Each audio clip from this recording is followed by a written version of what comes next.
এবারকার বেশি শীতে কুয়াশাতে মনে করেন বীজটা ওই পেছনটা আপনি হচ্ছে না, ভালো মতে বড়ও হচ্ছে না, এবং মানে কুয়াশাতে সাদার কারণ সাদা হয়ে গেছে, সবুজ হওয়ার হচ্ছে না। ধানের চারা সাদা হয়ে আছে, সবুজ হচ্ছে না, কারণ সালোক সংশ্লেষণ প্রক্রিয়া ব্যাহত হচ্ছে অতিরিক্ত শীত এবং কুয়াশার কারণে। এই জন্য বাড়তি পরিচর্যা প্রয়োজন। রাতে পলিথিন দিয়ে ঢেকে দিয়ে সকালে খুলে দিন। সকালবেলা পানি দিয়ে সেই পানি আবার বের করে দিন।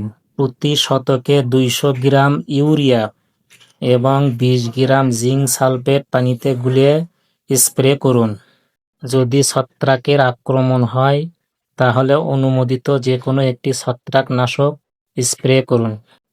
এরপরে দেখুন চারা অনেক সুন্দর হয়েছে। ধন্যবাদ।